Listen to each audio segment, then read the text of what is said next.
warahmatullahi wabarakatuh. Welcome to Kanal Kenal, kanalnya kesehatan mental. Kesehatan mental bukan pilihan. Pada episode sebelumnya, udah ditayangin kan mengenai kesehatan mental. Jadi pada episode kali ini kita akan membahas mengenai depresi. Bersama aku, Fardatul Munawaroh, yang akan menemani kalian dalam beberapa menit ke depan. Oh ya Sobat Kenal, tentunya di sini aku nggak sendirian dong. Aku ditemenin sama narasumber kita yang pastinya cantik dan kece. Pada penasaran nggak? Oke, jadi sebelum kita mulai, yuk kenalan dulu sama narasumber kita. Sapaannya apa tadi? Sobat Kenal. Sobat Kenal. Ya, selamat pagi Sobat Kenal, bersama saya dan juga Mbak Farida. Nama kita sama ya. Oh. Nama saya juga Farida, biasa dipanggil Farida, tapi biasanya Farida Hikmah gitu ya. Nah, pagi hari ini kita akan membahas apa tadi Mbak? Depresi. Ya, apa itu depresi? Teman-teman semua sudah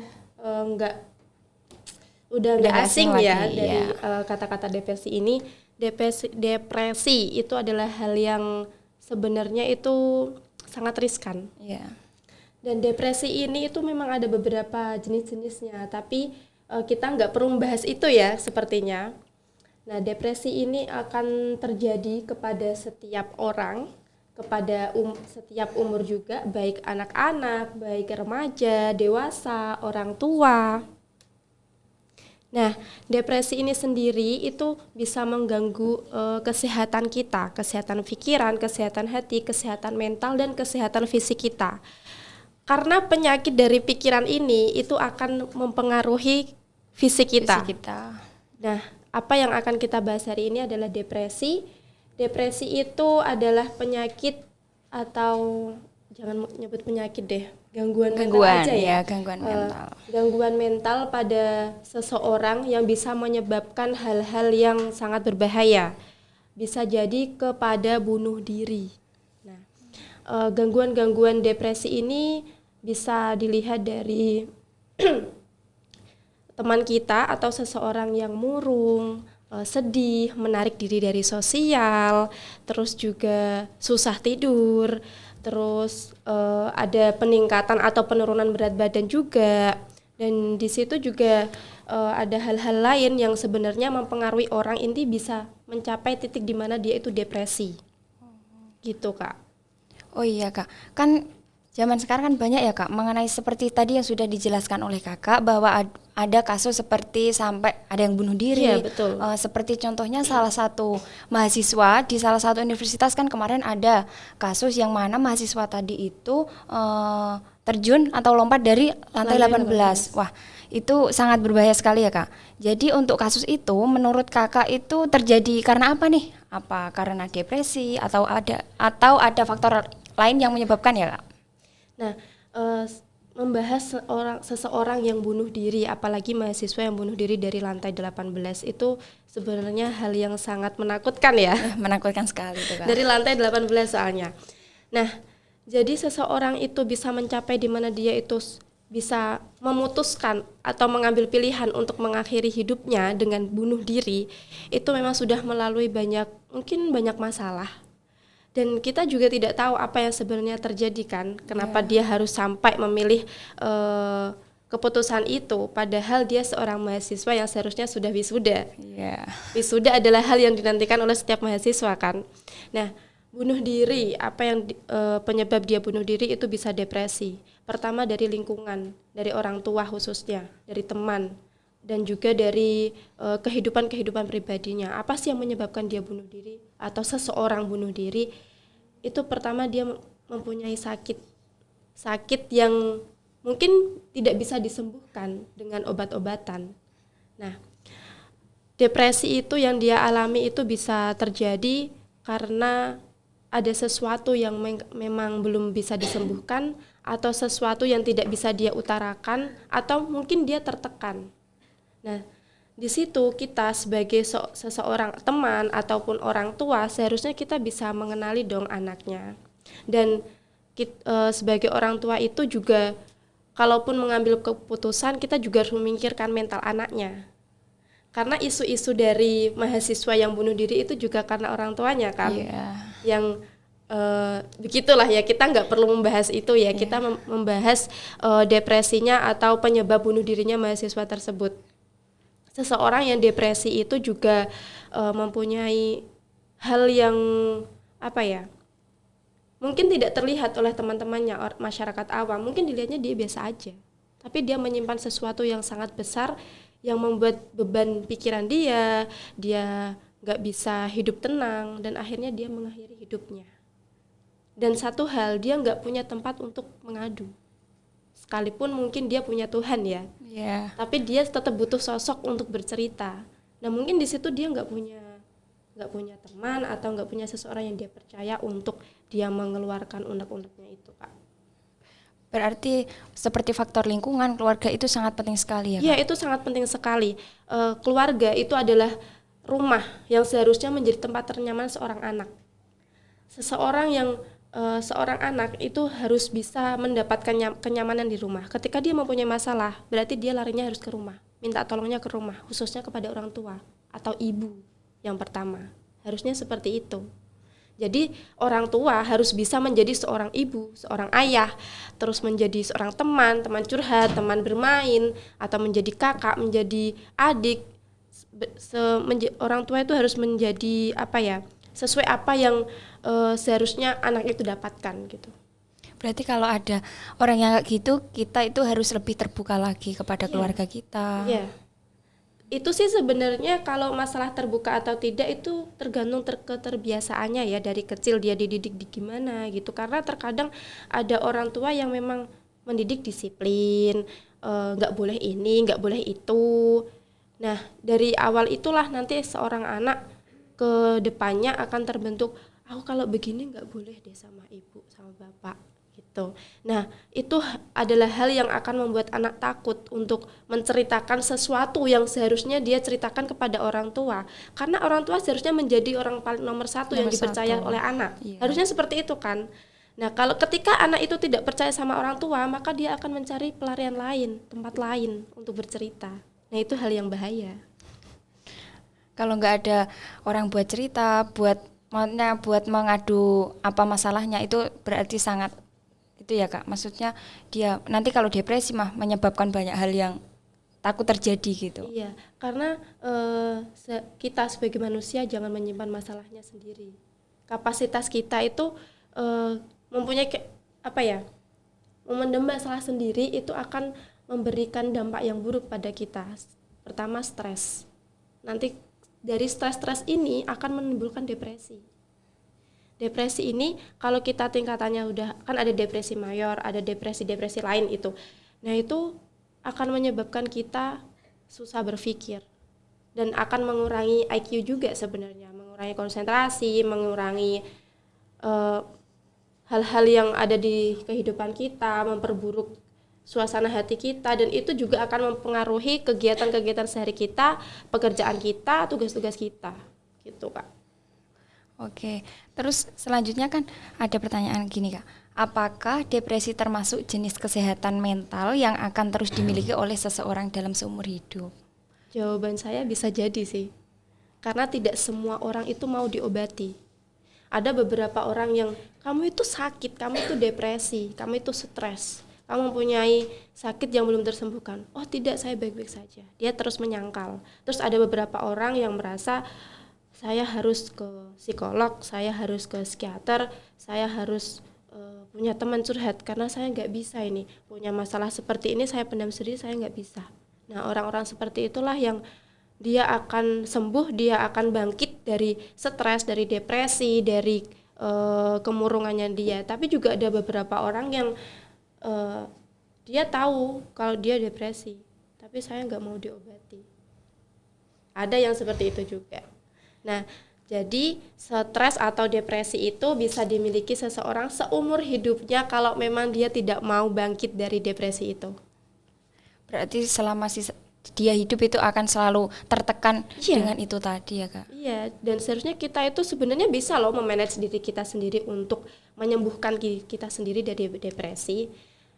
Dari hal-hal kan banyak ya sekarang di internet itu banyak gimana sih cara kita mengatasi depresi dari diri kita sendiri. Kalau memang sudah ke tingkat yang bipolar, yang memang itu sangat berbahaya sangat ya, berbahaya. itu memang kita perlu tenaga medis, perlu psikolog, perlu psikiater, perlu orang-orang yang di bidangnya kan. Iya. Tapi kalau memang masih depresi ringan, itu kita sebenarnya bisa memanage diri kita sendiri.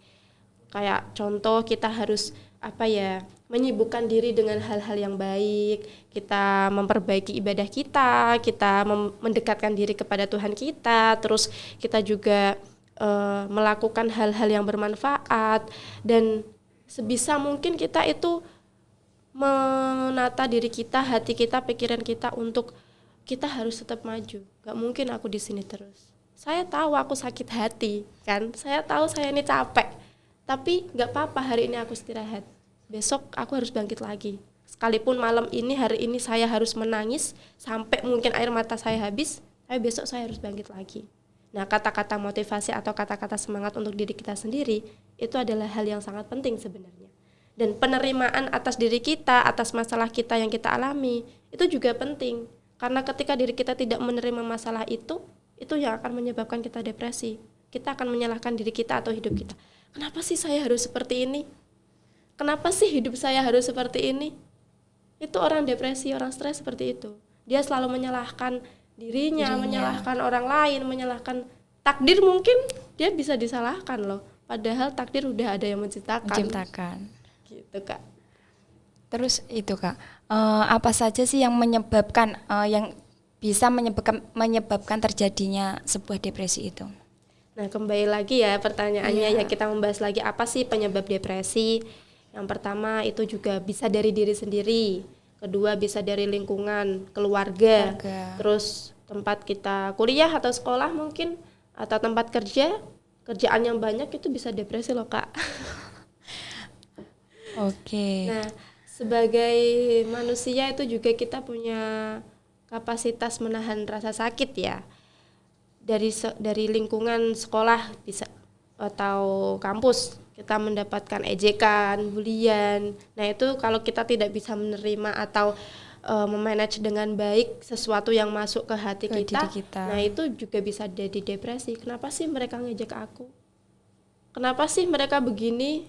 Emang apa yang salah sama diri saya? Nah, kadang seperti itu. Dari keluarga mungkin kurang perhatian, tidak adanya komunikasi yang baik antara keluarga dan dirinya. Terus khususnya orang tua nih, kita kembali lagi ke orang tua, karena orang tua ini peran yang penting untuk kesehatan mental seorang anak. Sekalipun anak itu udah dewasa ataupun sudah berumah tangga lah. Sebagai orang tua itu adalah peran yang penting untuk seorang anak.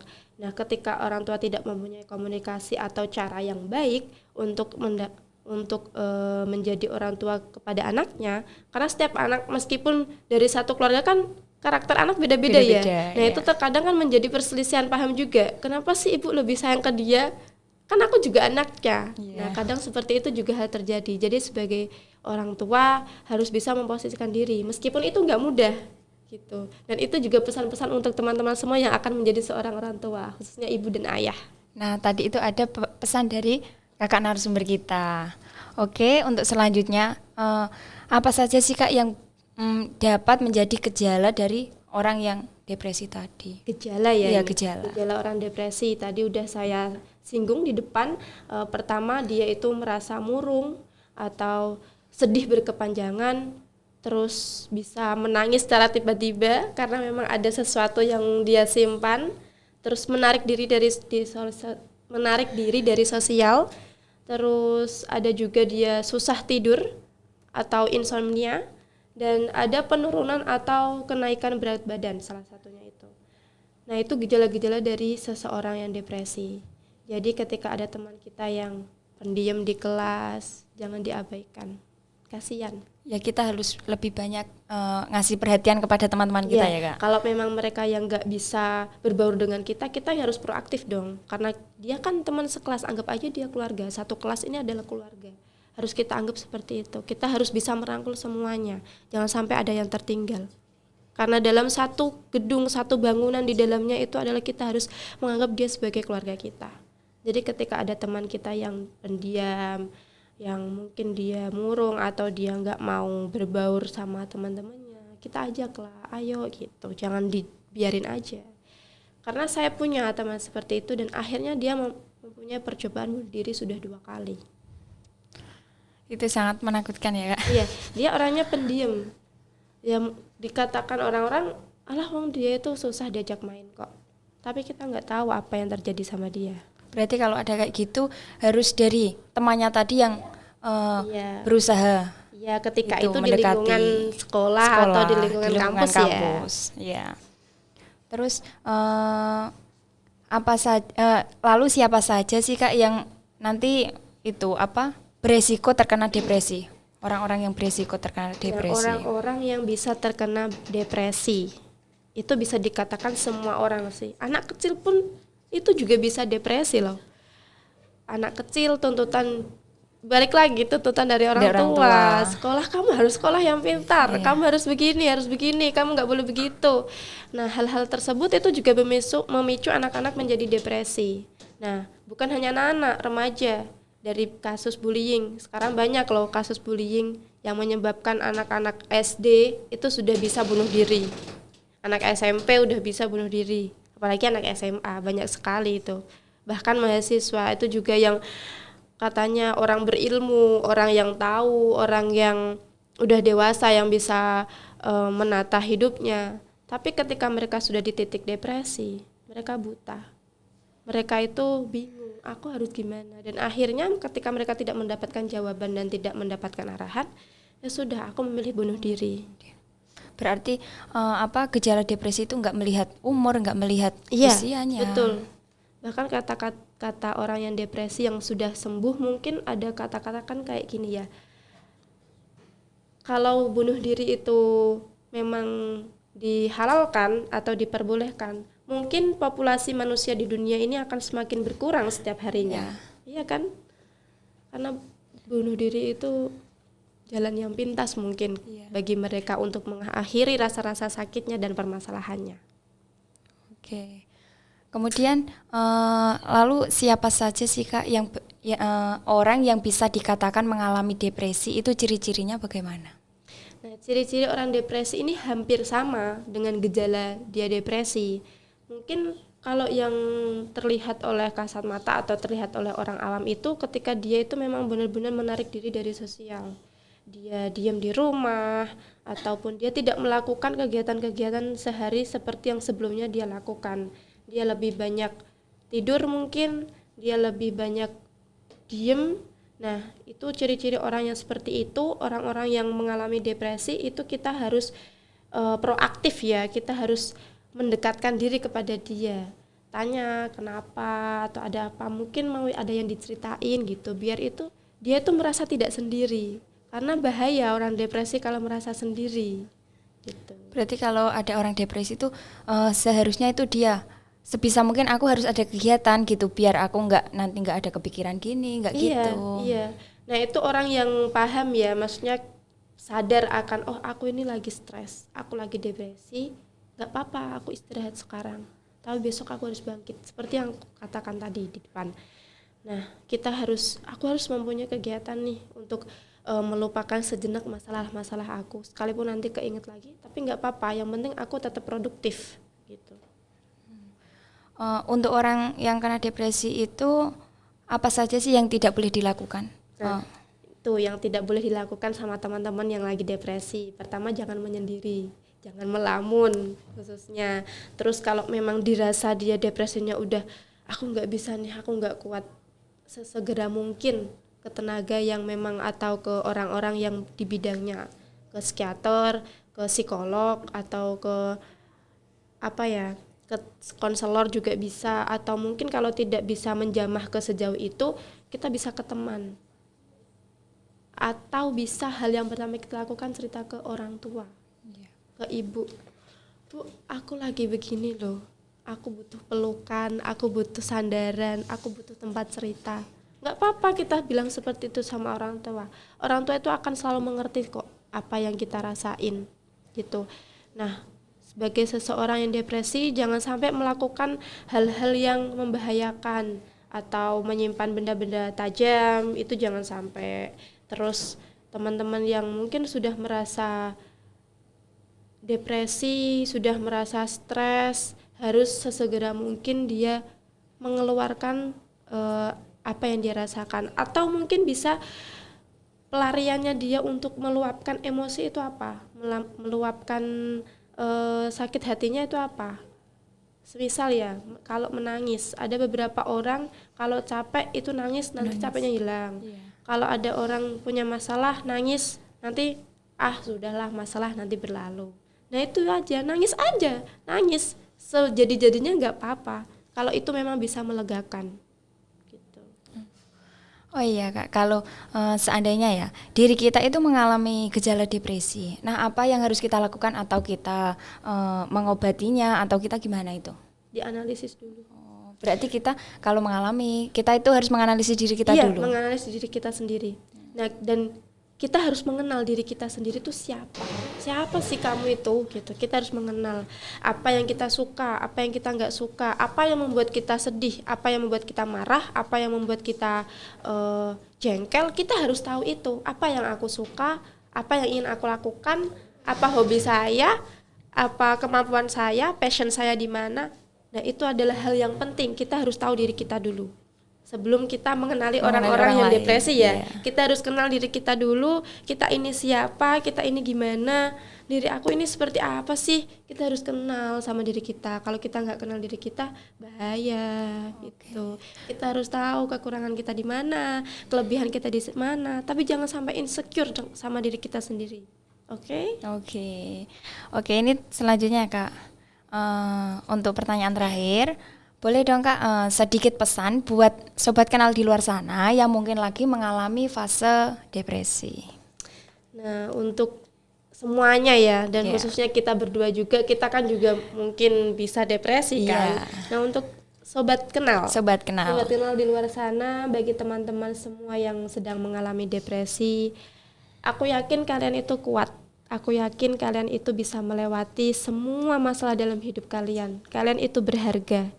Jangan pernah menganggap diri kalian itu lemah. Jangan pernah menganggap diri kalian itu nggak bisa ngapa-ngapain. Kalian itu punya kelebihan yang sebenarnya harus ditunjukkan kepada semua orang.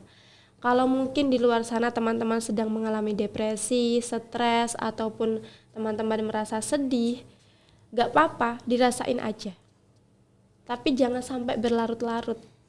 Sedih nggak apa-apa dirasain, mau nangis silahkan nangis aja, nggak apa-apa. Cari pundak ternyaman untuk menangis, cari pelukan terhangat untuk melegakan semua rasa sakit. Nah, jangan sampai kita berlarut-larut dalam kesedihan. Nggak apa-apa hari ini sedih, tapi besok harus bangkit lagi. Jangan sampai kalian mengambil keputusan hal untuk bunuh diri ataupun keputusan-keputusan yang singkat, karena hidup kalian terlalu berharga untuk diakhiri dengan bunuh diri. Terima kasih. Oke Sobat Kenal, jadi itu tadi pesan dari Kak Farida yang perlu diingat oleh Sobat Kenal. Oke, wah nggak kerasa nih Sobat Kenal, kita udah berbincang-bincang banyak mengenai kesehatan mental yang mana mengenai depresi. Pastinya seru banget dong Sobat Kenal. Buat Sobat Kenal nih yang ngerasa mengalami gangguan mental atau pernah mengalami, atau juga salah satu dari keluarga, sahabat, teman ada yang mengalami masalah ini, bisa banget nih buat Sobat Kenal untuk komen di kolom komentar. Kemudian terima kasih buat kakak narasumber yang sudah ikut berkenan dalam podcast kita Kanal Kenal. Dan saya Fardiatul Munawaroh selaku host, dan Kak Farida Hikmah selaku narasumber pamit undur diri. Sampai jumpa di episode selanjutnya. Bye-bye.